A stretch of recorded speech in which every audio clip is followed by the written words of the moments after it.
All right, you're still talking. We're live. This is the CSRN podcast, our weekend review. As always, we continue to ask you to like, share, and comment. We're going to play our intro video, and we're going to be right back. This is the CSRN podcast, our weekend review.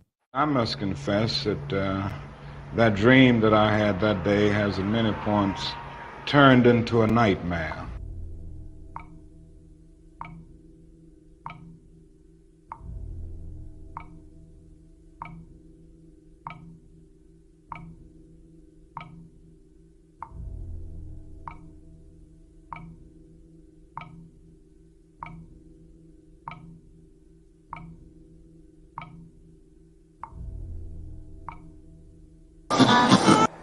Now, the other thing that we've got to come to see now that many of us didn't see too well during the last 10 years, that is that racism not guilty is still alive in American society and much more widespread. Broke his neck after Baltimore police. A handful of protesters, a handful of criminals and thugs who... Many in moments of anger, many in moments of deep bitterness, engage in riots.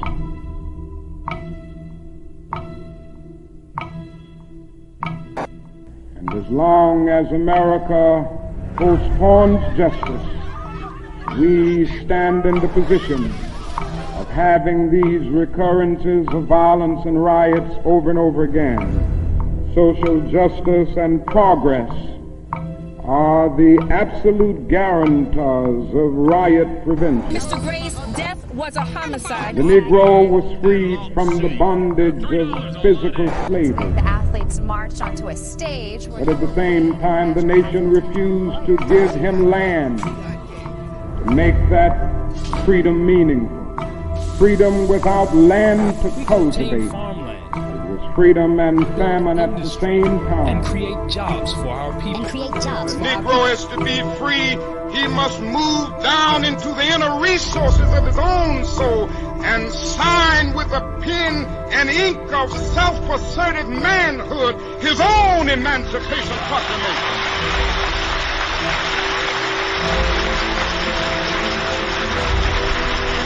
But I want to get the language right tonight. I want to get the language so right that everybody here will cry out, yes, I'm black, I'm proud of it, I'm black and beautiful.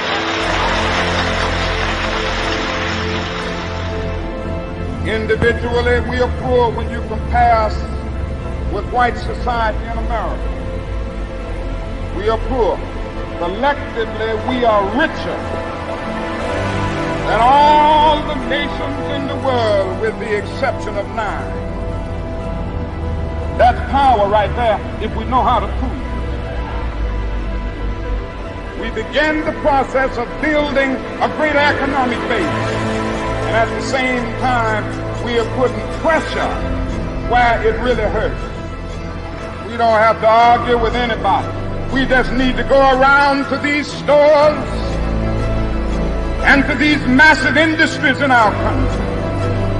Say, God sent us by here to say to you that you're not treating his children right. We come by here to ask you to make the first item on your agenda fair treatment where God's children are concerned. Now, if you're not prepared to do that, we do have an agenda that we must follow. Our agenda calls for withdrawing economic support from you. We mean business now, and we are determined to gain our rightful place in God's world.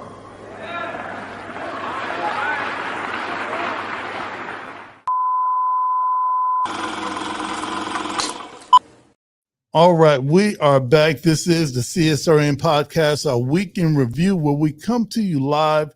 We stream live from Mott Branch Library every Tuesday and every Tuesday they roll out the red, black, and green carpet for us.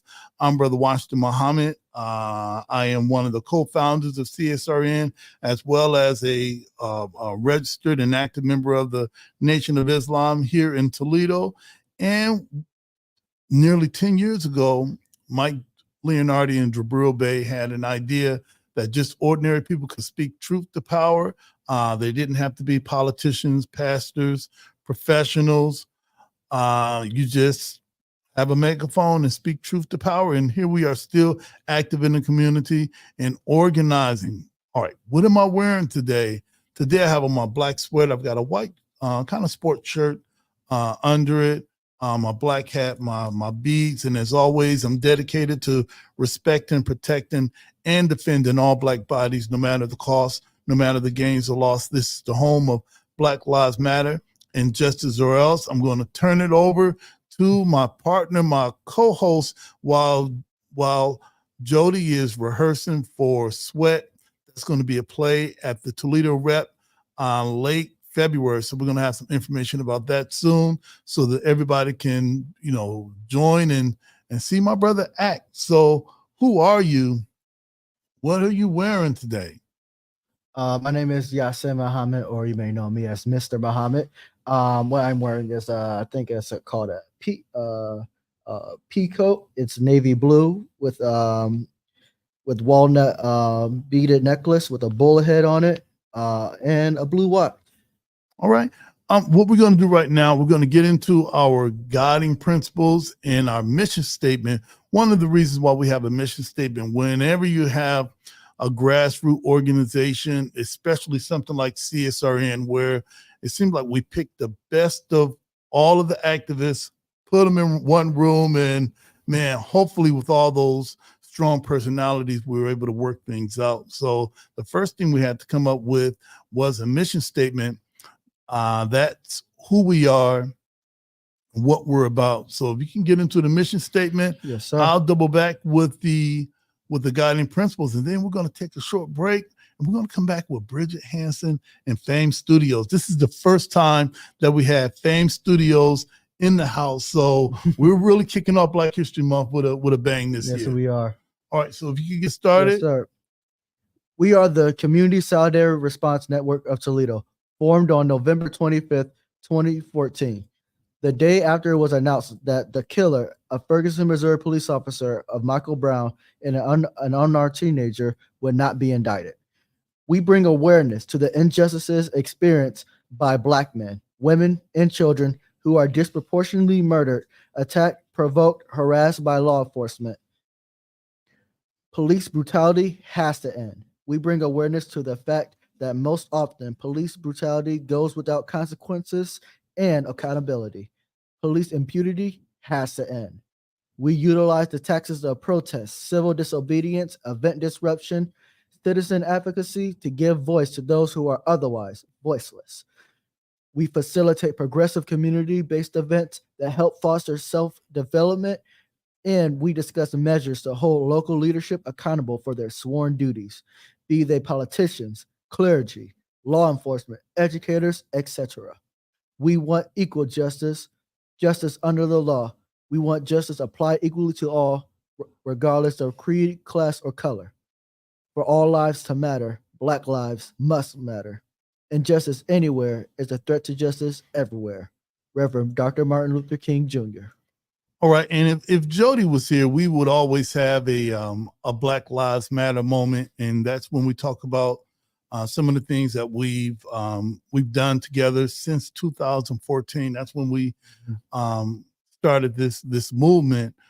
Well, we're coming up on Black History Month. For you, Yasin, Yes, sir. Why is Black history important to you? Black history is very important because we need to understand the people that laid the groundwork for us. The stuff that we have now weren't just given to us because someone felt sorry for us. People had to fight. People had to get killed. People had to endure a lot of hardship just for us to be able to be in the spaces that we are.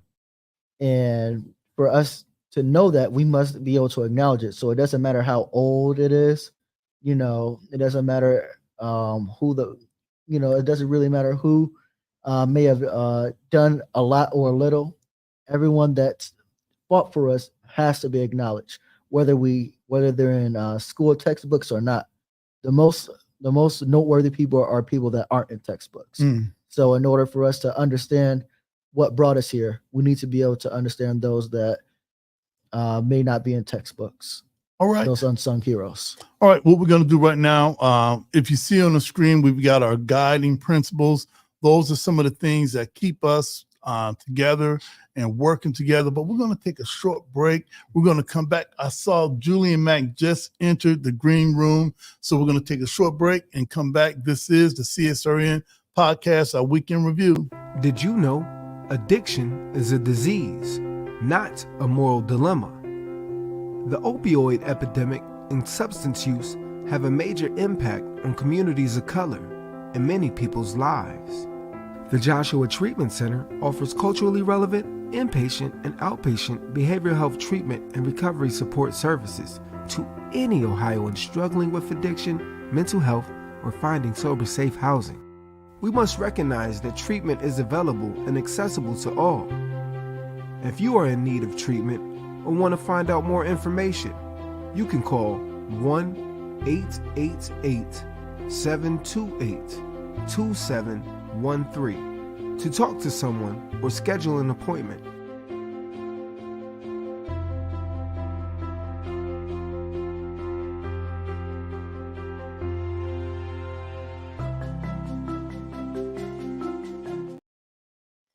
All right, we are back. This is the CSRN podcast, our weekend review. And what you're seeing right now is our behind the scenes camera. And I see we got Julian Mack setting up right now, so we get a chance to see him put things together. Julian, for our audience that may be seeing you for the first time, who are you? What are you wearing? And what are we talking about today? My name is Julian Mack. I am a revolutionary warrior of love and light, and this segment is entitled The Inward Revolutionary. I am wearing some blue, some brown, and some black, right, as we close out this January, because I'll be wearing all red, black, and green for the month of February. That's right. So I thought I would get my little blues out the way right now. I've often served as the spokesman for the Community Solidarity Response Network. And really this segment is about understanding that we lift as we climb, right? And so as we continue to, there are some aspects of the world that we want to see that are absolutely in our reach. And then there are some aspects of the world that we want to see that are outside of our reach.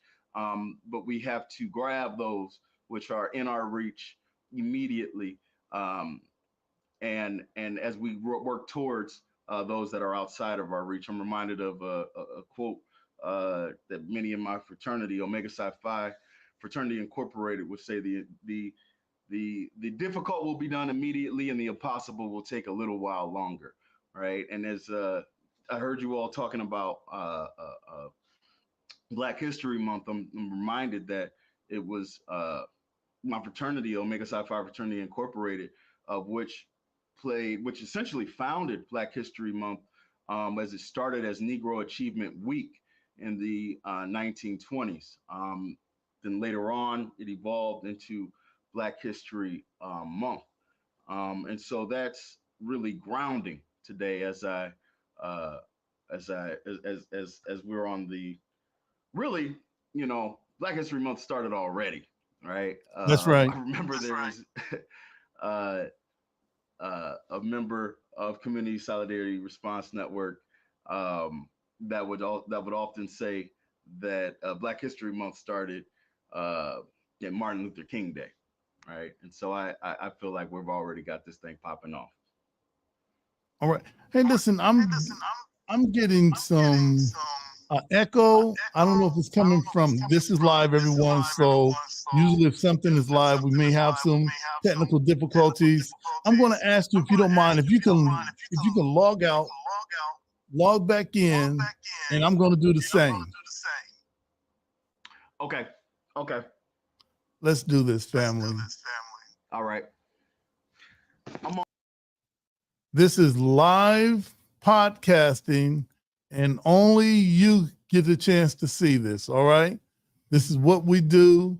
When we do it, we're going to try to fix some of those technical difficulties to make sure that you are getting the best experience in the podcast world. So big shout out to Anika Fields for checking in with us.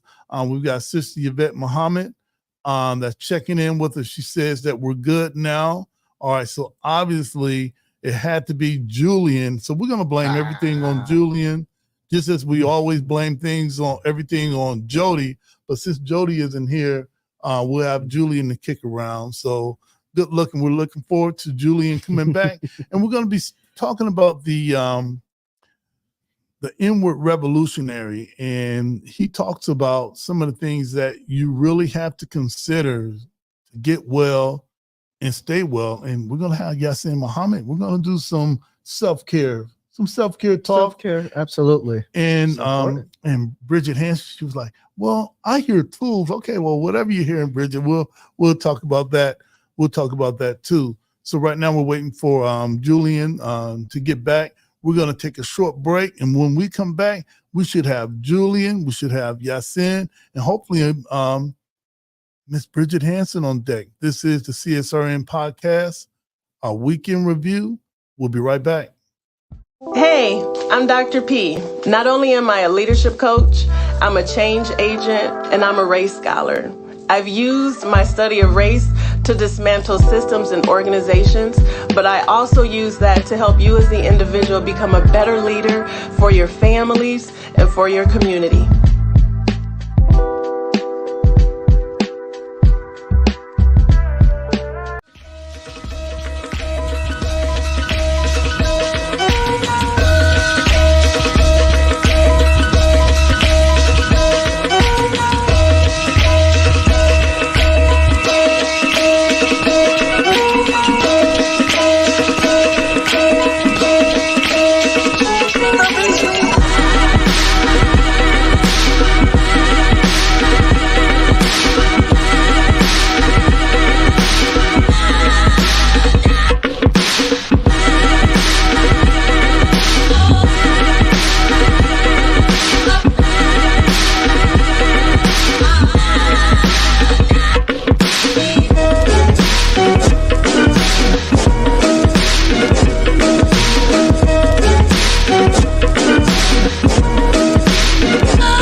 All right, we are back. This is the CSRN podcast, our weekend review, where we come to you live from Mott Branch Library every Tuesday.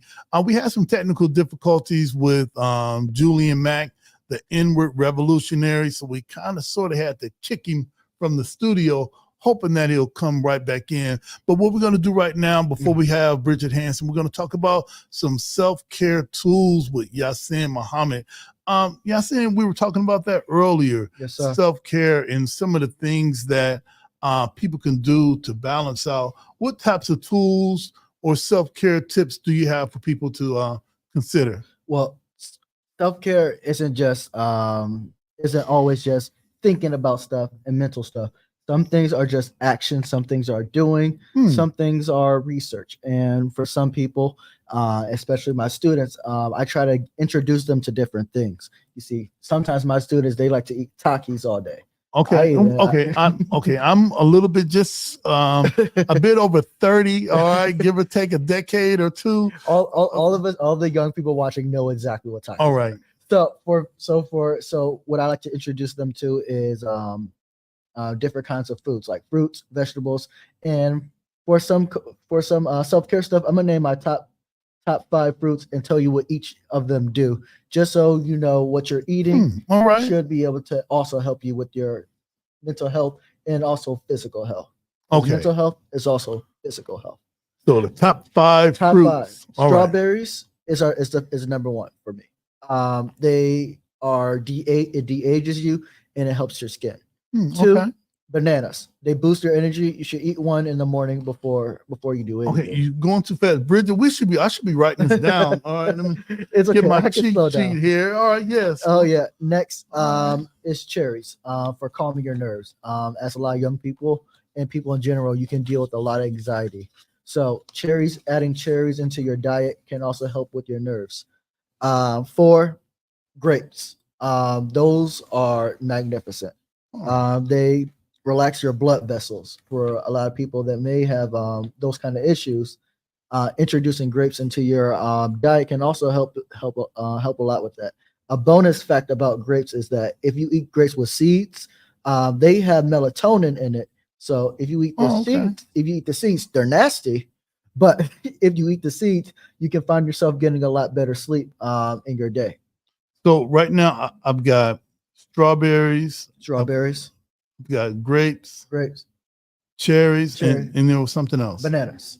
Okay. And number 5, which is my favorite fruit, oranges. It protects your skin and your vision. All right, now you just talked about if you could find them with with seeds. So there's fruits that don't have seeds. Well, generally, with genetically modified fruits, which the biggest culprit for a longer time than most. If you ever go to a store, you're going to be hard pressed to actually find grapes with seeds in them. So when you go shopping, depending on where you go, you're going to want to look for seeded grapes because some grapes may not even have the word seeded on it. So you're supposed to be looking for seeded grapes.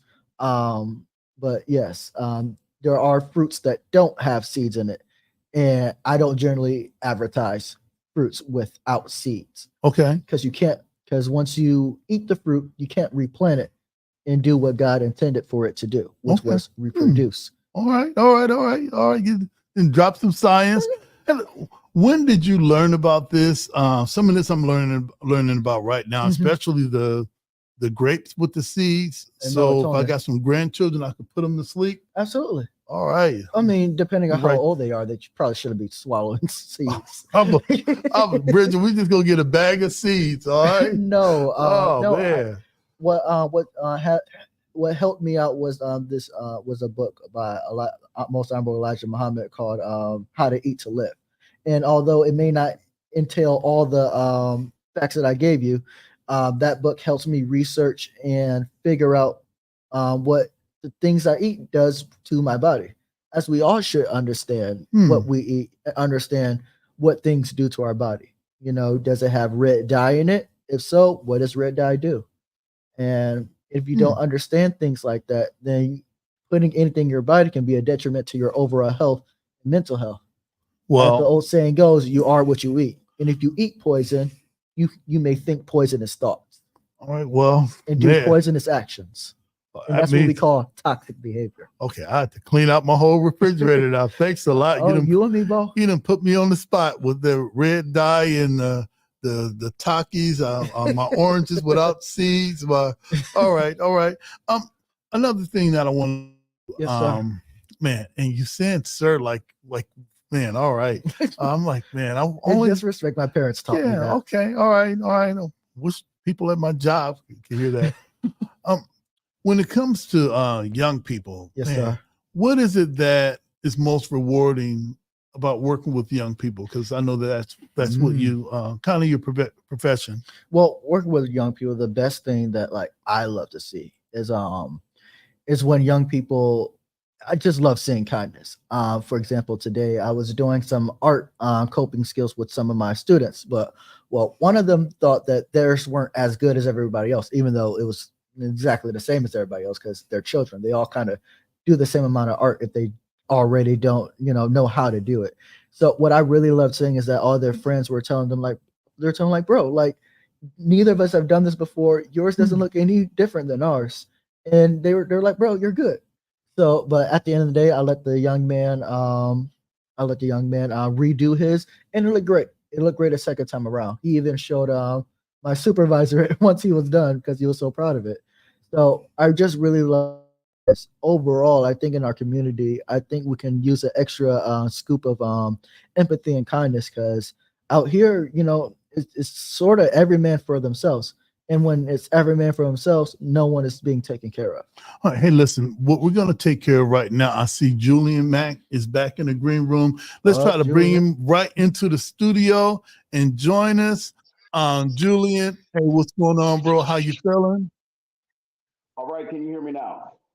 I think that we have the situation taken care of. I don't hear the double echo in my ear. I think that we're a-okay. Man, with the time that you have, we're gonna designate the time that we have left to talking about the inward revolutionary. How did you come up with that term? Or what do you want us to consider today with the time that we have left? And thank you, brother, for coming back. Thank you, brother. No problem.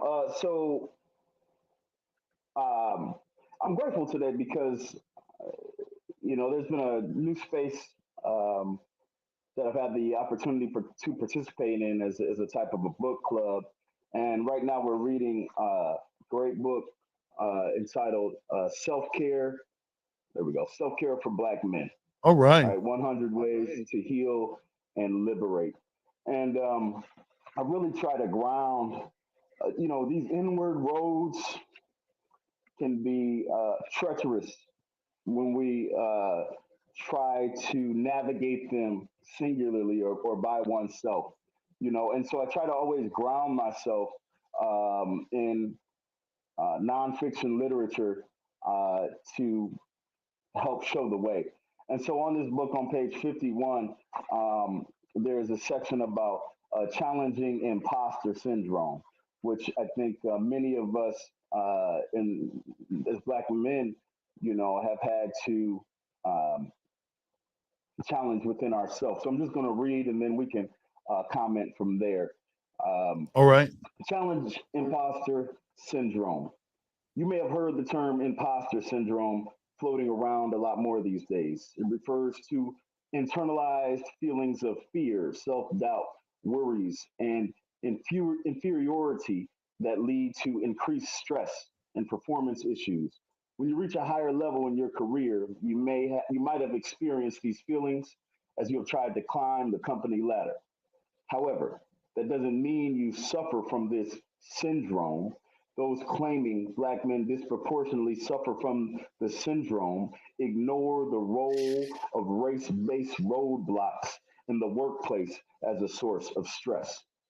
The claim that Black men are suffering from this syndrome is often leveled by a company's white managers who are an extension of the powers that be. In fact, in many cases, the people charged to have created work environments that make Black men feel insecure and inferior. To put it plainly, corporatism and capitalism have pathologized employees' reactions to the prejudicial and often racist components of their system. I'm going to read that sentence one more time because I think it's heavy and there's a lot yes, in sir. there. To put it plainly, corporatism and capitalism have pathologized employees' reactions to the prejudicial and often racist components of their system. In other words, they've turned the reality of institutional bias into an employee competency issue, particularly as it relates to assessments of Black men.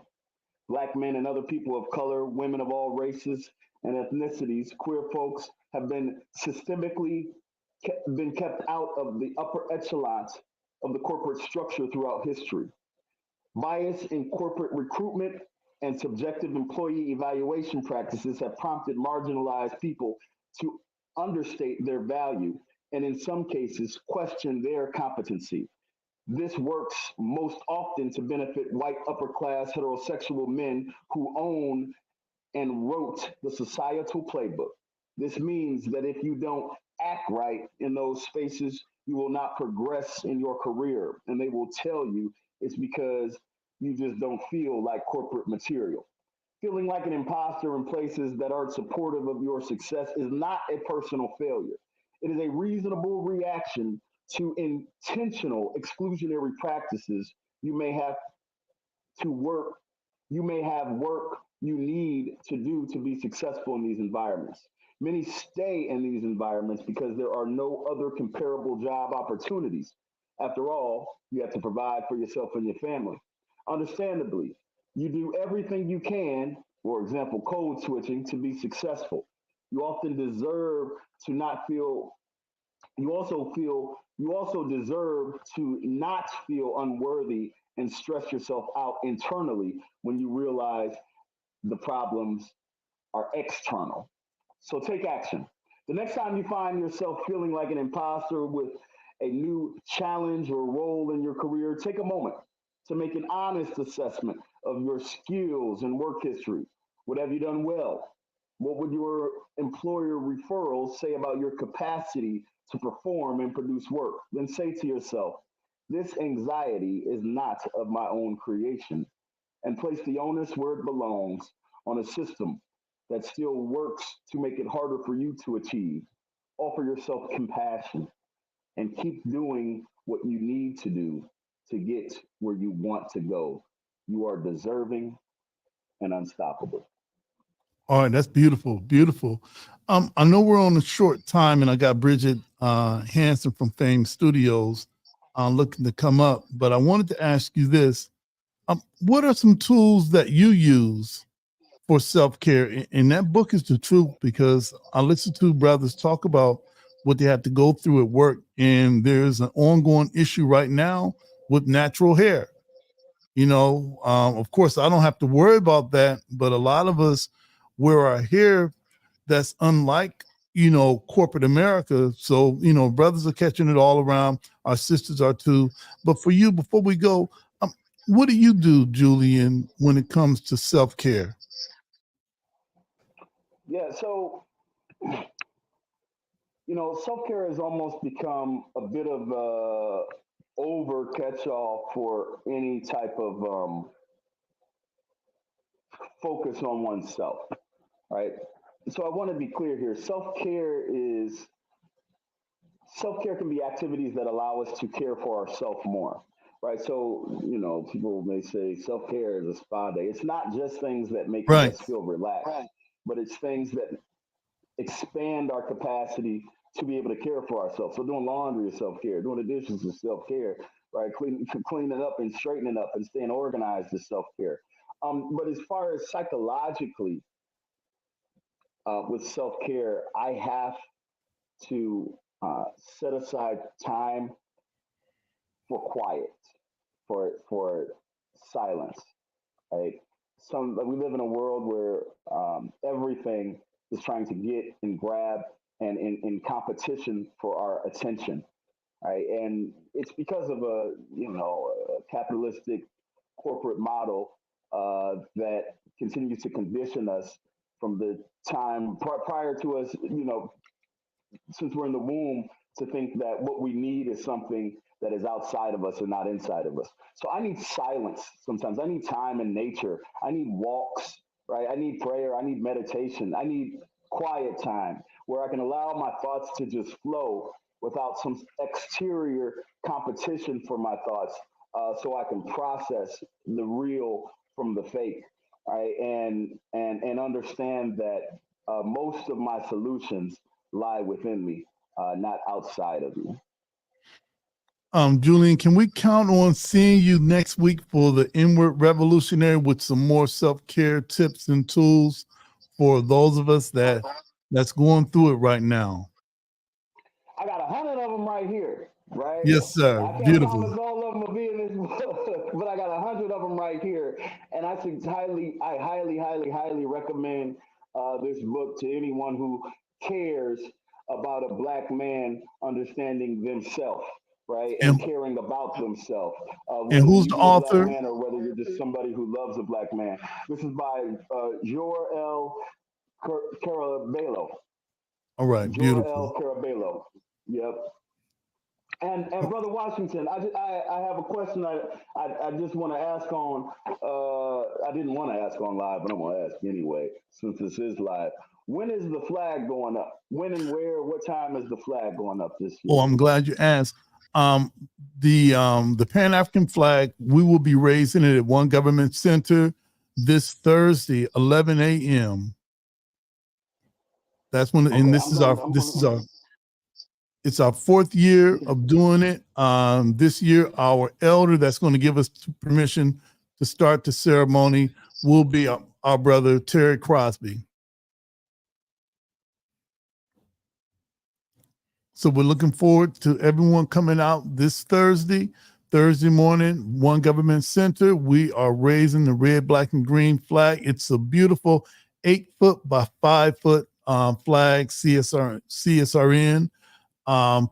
This issue with the help of the local NAACP. So come on out, everyone, and join us this Thursday, 11 a.m. This is the CSRN podcast, our weekend review. We're going to come right back with our sister, Bridget Hanson.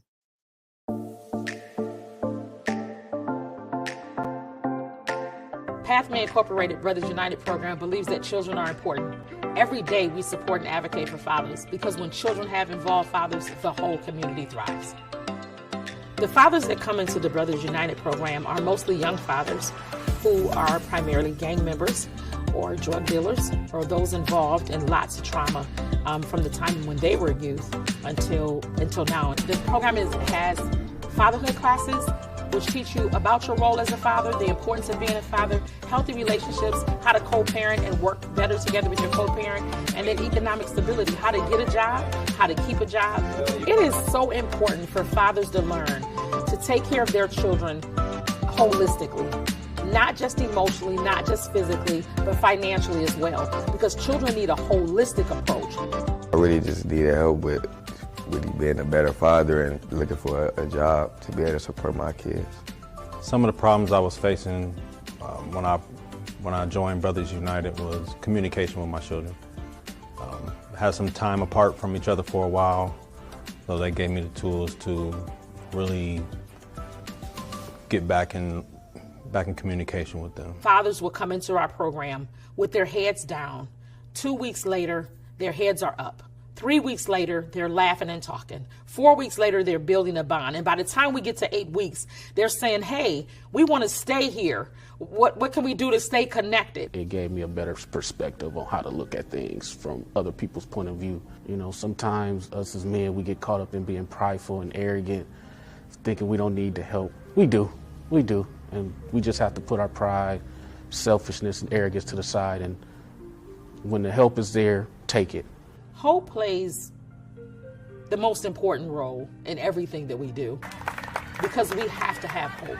We have to remember that fathers are important, and we have to not only say it, but we have to live it, we have to breathe it, we have to do it, we have to convey it to everyone. Let me get a BU Nation on 3, fellas. 1, 2, 3, BU Nation! The dads give us hope. The dads supply for us on the days when it gets hard. On the days when we've seen more violence than we ever want to see. On the days when we've lost some dads to jail or to murder, they give us hope. And so the hope that lives can change. If you invest in them, if you believe in them, then lives can change. Brothers United changed my life, let's say, because of where I come from, what I've been through. I learned to understand it is help out there. Don't be scared to ask for it. If you don't reach, you can't grab. That's it. They made me more employable, more desirable by employers, which in turn helped me provide for my family and provide for my children and my grandchild. So it makes me a better man, a better father, and a better example. It showed me like how to be better to my kids, so I went and got custody of my son. My son been with me for a couple months now. So they showed me how to be a better parent all around, just a better man, period. Initially, I didn't know that it could change men's lives. I didn't know that fathers could change. But it's amazing to me when fathers come back a year later, 2 years later, and tell us thank you. Or they'll make a Facebook post and say, look at what I'm doing now. It's amazing to me about the level of work that we've been able to do and the lives that we've changed in just a short period of time. And the fathers who come back and say, thank you. I needed you, and you were there. Shout out to Brothers United, man. Be you.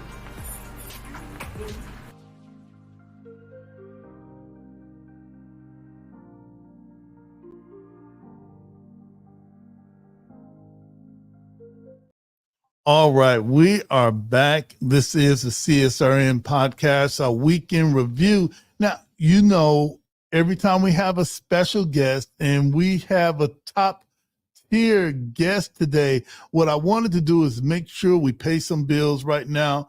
And if you wanted to know just how you could support us, we'd like for you to go to our YouTube and if you can subscribe to our YouTube channel, that's Community Solidarity Response Network. Yes, it's a long name, but if you put it in one time and then save it, you'll never have to do that again. And we'd like for you to subscribe, like, share, and comment. That lets us know how we're driving and what we're doing. If you want to support what we do, you can support us via Cash App. That's hashtag CSRN 419, and PayPal is CSRN 419. I think we got it right at the beginning of this, and we got all our stuff CSRN 419, and we let Jody worry about that.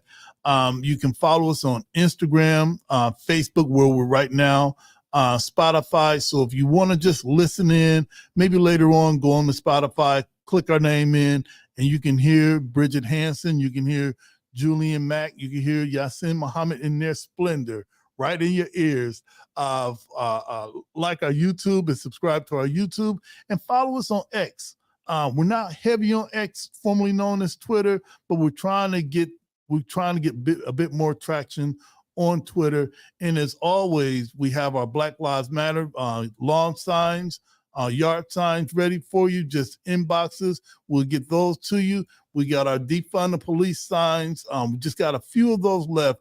We're really down to the last few signs. And hopefully soon we're going to have our brand new CSRN yard signs. If you like CSRN and if you want to support CSRN, you can go ahead and get your CSRN sign. Before we end, and I'll bring on our special guest, we did have Anika Fields. She had posted about her children. She said her children thought that she was so mean by avoiding that red dye. And we're going to ask Yasin Muhammad to come back and break that down a bit because, man, everything I like is red dye in it.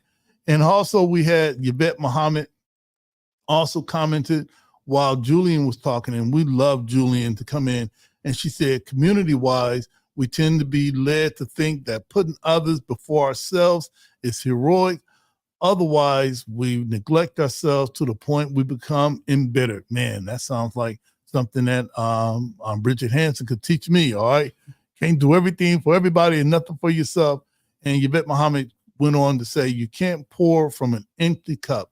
Self-preservation is a natural. Okay, so y'all teaching. Y'all done did better than I did the whole daggone podcast, all right? So I'm glad that we had some really good comments today. And as always with CSRN, we always start by asking our special guests who they are, what are they wearing, and what are we talking about? I'm Bridget Hanson. I am wearing a white coat, fur. Yeah, that is all right. That's black and gray, and a cornflower blue jogging set with some black Adidas All-Stars with zebra shell toes. Okay, and she's just saying it like, yeah, my drip is better than yours, Brother Washington, but I really don't want to say it like that. You know, I know you got your stuff from TJ Maxx. All right. Shout out to TJ Maxx. I hate that store. But anyway, all right. We were online earlier this last week, and we were talking about Black History, and we tend, Miss Bridget, we tend to talk about the people that we've never met in the past. Correct. And it's as if nobody I know is a part of Black history. And you shared something online. Can you share with our audience what you shared with me online about your mom? Yes, I'm the daughter of Janet Quinn, who was America's first African-American homecoming queen of any intergenerational bred school. So there were white and black students Right. at Scott High School in 1957. And that's ironic because that was still during Jim Crow. So that showed we were a little bit progressive. That's right. Because we were already integrated. Yeah. And then for her to win, that means white students had to vote for her in order for her to win. But of course, there was adversity for those who were prejudiced. And Right. they hung a dummy in a tree with a tar and feathers with a crown with a noose around its neck. And when she went to school the next day, it was up in the tree. So from that, it became an incident. In other words, at that time, New York Times picked up on it. Hugh magazine, which is now Jet, picked up on it. You had writings all over the country about this incident that happened to the 16-year-old girl. Okay, so this was a national thing. Correct. You know, when you were talking about it online, and I don't mind admitting that I just don't know. And when you posted, maybe I need to go back and read it again, because I'm thinking that she was the first, you said homecoming queen. Mm-hmm. I thought it was just in that particular school, but this was in the state of Ohio and our whole country. There was no others. And oh man, she was, if you knew her, she was a lady of grace. I mean, very kind-hearted, very rarely raised her voice, never angry. Just she wasn't even going to run for queen. Other people voted her in because they said she was a sweet girl, right? So yeah, of course, I was raised with that temperament, and she used physical therapy, which was dance, and letting me know that dance was an expression of life. So basically, you could take those energies and turn it into creativity. So what have you done with that lesson of turning things into creativity?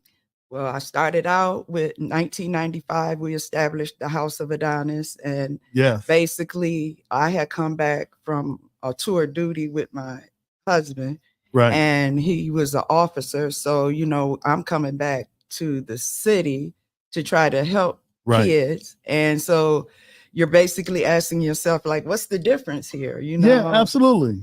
I mean, military housing and public housing are the same. When you go to a military base, it looks just like the projects. So you're like, they're in the same housing. Why do we have so many complications? And of course, it's a factor of money. Yeah. And our families. You know, if you have an absence of fathers, they're not going to get the same thing as the other kids. They have daddies, you know. That's right. And so we took that and I started recruiting kids out of LMHA, which was very difficult for a lot of people. And we created a talent show, and the proprietor of Fame Studios, Miss Shawanda Johnson, was one of the kids who called me who wanted to participate in the talent show. And so they actually won. Her. Oh, wow, that is so. Okay, are you telling me that Shawanda was a part of House of Adonis? Yes. The one that has the Fame Studios. Correct. Oh man, that is amazing. So she's someone you're very proud of because she's taking it to a whole nother level. And as we should do, you know, with me getting older and her still, you know, she's pursued her education. She's a teacher. She has the children's best interests at heart. We try to, like, Fame Studios stands for fitting, acting, modeling, education, and etiquette and dance. So we need to establish with our children, we have to teach them etiquette. If we're not teaching them, they're not going to know. And that's a lot of things, you know, even going on in the school. We can't blame the kids if the kids aren't being taught. Okay, so Fame, we just put that on the screen. FAMED, and that's an acronym for, once again.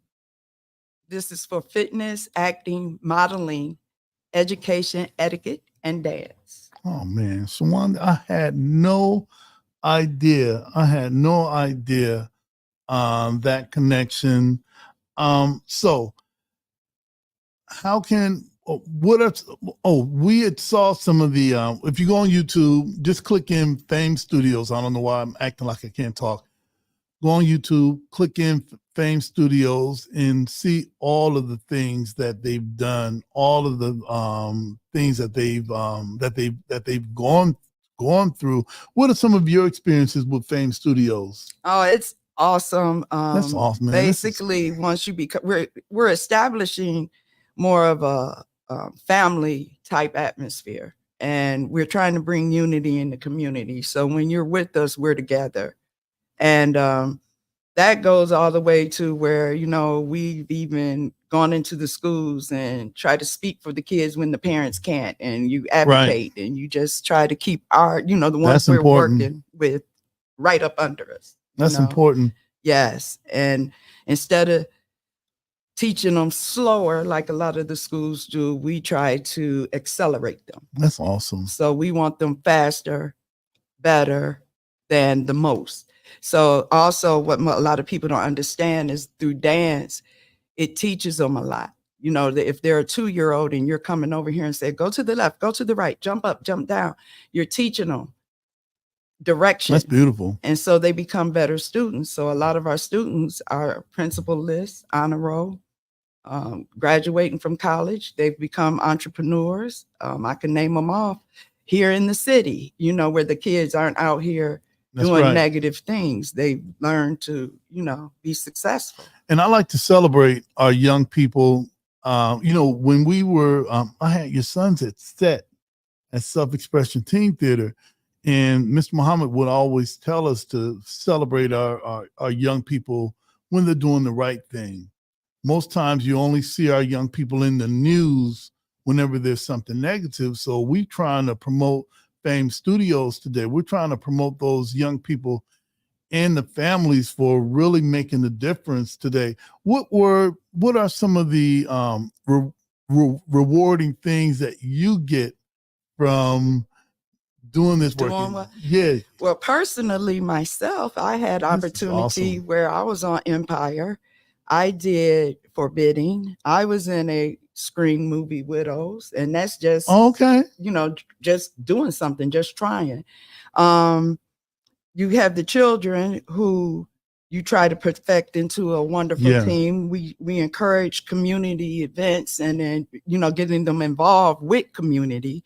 You know, because when I was a kid, you had to go to the store for Miss Rose. You had to go up the street for Miss Gary and go get her some medicine and stuff, you know, without pay. That's right. That's right. You went and did it. So they don't have that anymore. So we try to give them a sense of responsibility. They have to achieve, you know, we're the all-stars. So how can you come in and being an all-star and you're getting D's? You have to be on A's, period. So when you put that to them, they try to live up to it. You know, they want their A's, you know. All right. I got a couple more questions for you. We had one of our friends, Anika Fields. She comes on and talks about the empowerment toolbox. I think she calls it a toolbox, not a toolkit. If it's a toolkit, Anika, let's blame Jody because he typed it in. And she talks about gratitude. Can you give us, I know, spur of the moment, and we didn't say that this we were going to do in the pre-show thing, but we're going to ask Yasin Muhammad this too. 3 things that you're grateful for. What will those things be for you? I'm grateful that I have wisdom. That's beautiful. I'm grateful that I've been a survivor and taking the negative and trying to make it a lesson so other people don't have to go through what I've been through. That's right. And thirdly, just seeing the progress of some of the students that you've come across and they're not failures. That's right. You know, so all right, our last question, next to last, Julian Mack was on earlier and we were talking about self-care for Black men, and we had Yasin Muhammad. He was talking about self-care and some healthy habits that we can consider. What is it that you do, Bridget, for self-care? I do holistic care primarily. Okay, all right. You know, just having health issues, you know, you learn. Like, for instance, during the pandemic, my mom was sick. So, you know, they're telling you to spray Lysol, you know, keep the disinfected. And every time I would spray it, she would gag. So you're like, okay, what can I use that gives the same effect that's good for our bodies? And I found that to be hydrogen peroxide. You could take hydrogen peroxide, which is hydrogen and oxide. Of course, our body loves the oxygen in the peroxide. And, you know, we use it in toothpaste. We use it in different products. So it's good for our body. So basically, I spray it. Like when my sons had COVID, I sprayed it in the air. And then 5 minutes later, because the way it works, you'll get a burst of that oxygen that comes from the peroxide. Oh, okay. So it'll open your lungs up a little bit. So they were able to breathe through all that mucus, you know, and then you use it as a safeguard where you could spray it all over in your face. You could spray it in your mouth. And just to think, if COVID's coming in those directions, you have some type of protection. Okay, all right. So I'm going to write that down because I'm going to mention that next time Yasin Muhammad comes on the podcast, and I'm going to mention that so I can know one thing that he doesn't. All right, at least one thing. And lastly, how can we find out about Fame Studios? Where is it? Is there a time of operation? And just how can a parent get their young person involved?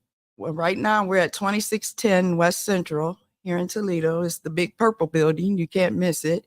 And we have classes every day, all forms of dance. I'm there Sunday with Majorette Palm Cheer from 3 to 6:30. You can register your child at famestudios.com. And we also have a program right now. If your child is receiving Medicaid, they can sign up for a program where they can come for free. So we're hoping that our capacity is what we're worried about, you know, with the program. So I'm just hoping everybody signs their kids up.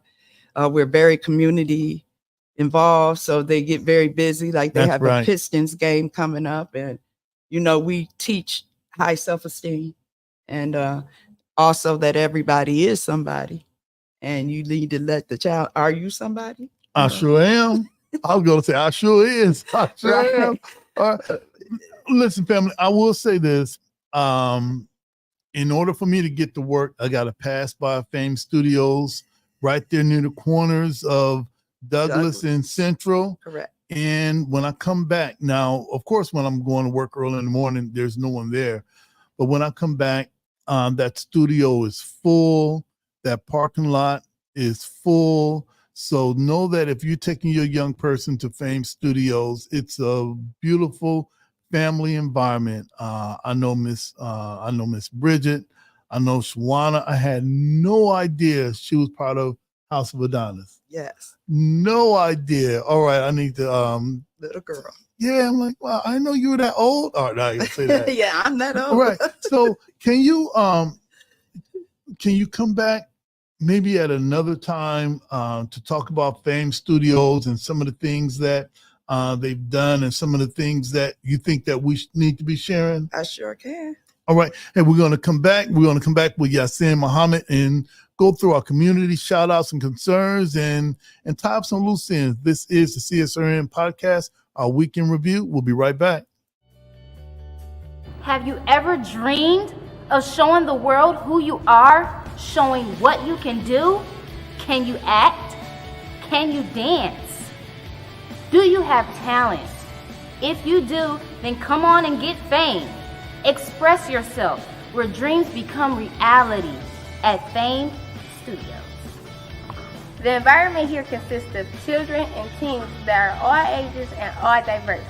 We offer dance, modeling, acting, and even fitness. We provide daily, weekly, and monthly lessons. Fame Studios is a semi-professional platform with many well-trained instructors. Ever dreamed of showing the world who you are? Welcome to Fame Studios. Get fame today. Great job, ladies. You can contact us today at 419-699-6769. Hope to see you at Fame Studios.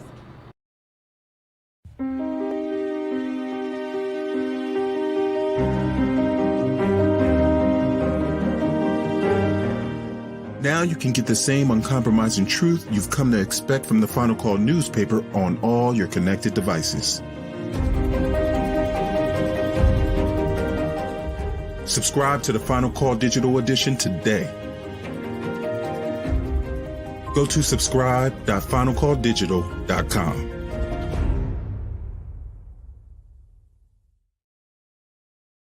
Hey, I'm Dr. P. Not only am I a leadership coach, I'm a change agent and I'm a race scholar.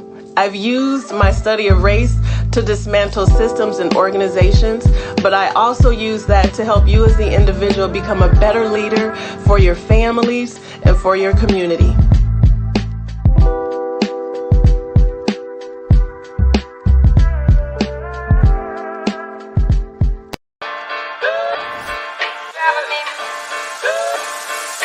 Audio Jungle.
All right, that took long. This is the CSRN podcast, our weekend review, where we come to you live from our branch library every week, with an exception when it's